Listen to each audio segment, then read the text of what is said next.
Fast food chains appear to be doing a better job than most schools when it comes to serving up safe food to students. It's the conclusion of a USA Today investigation and comes as no surprise to one of the nation's leading food safety advocates here in Illinois. Vince Gerasoli joins us live from the newsroom with more on this story. And Vince, this is a bit of a surprise. It sure is, Rob.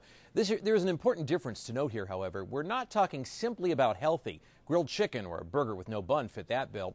It's food safety, testing for dangerous bacteria, where apparently Colonel Sanders and Ronald McDonald may be setting a higher standard than Uncle Sam.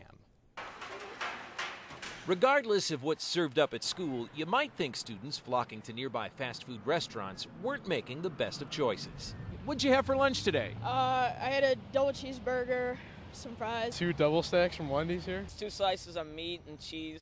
Raw meat can contain bacteria and dangerous pathogens, but the meat and the poultry at several fast food chains are apparently subject to stricter safety standards than the millions of pounds supplied to the nation's schools by the USDA, according to published reports. McDonald's, for example, will reportedly test its ground beef up to 5 times more often than the USDA. Older chickens, past their egg-laying prime, are often turned into compost or pet food. KFC, however, will not purchase them for their restaurants nationwide. Campbell's Soup also stopped cooking with them 10 years ago. But the USDA has apparently supplied thousands of tons of these older birds to America's lunchrooms. All of this adds up to a big recipe for disaster for America's kids. Donna Rosenbaum from Northbrook is a food safety advocate. When she points to a wall of children who've gotten ill or died from unsafe food, it includes her daughter's childhood friend Lauren Rudolph. She died in the deadly Jack-in-the-Box hamburger scare 17 years ago.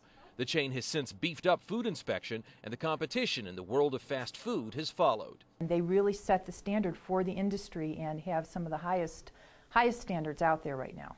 In response, the USDA says the meat it buys for the school lunch program meets or exceeds standards in commercial products. Critics charge the agency should be setting the highest standards, not meeting the minimum level acceptable. The mission of the agency over at USDA seems to be to protect American agriculture and to promote American agriculture more than it does to protect American school children. Rob, we're not only talking about how often meat is inspected, but what's considered acceptable levels of bacteria. At some chains, the levels are reportedly 5 times stricter than those set by the USDA for schools. So, Vince, what can be done to make the schools do more than just meet the minimum requirements as you were talking about? Well, Rob, it's about what's provided to the schools by the USDA. And the USDA has been criticized by food safety advocates for a while because they say it continues to look out for the best interests of agriculture. What they would like to see is a lot of those responsibilities passed on to the Food and Drug Administration, but that will take more money and more inspectors transferred over to the FDA. Okay, fair enough. Vince Gerasoli live in the newsroom. Thank you.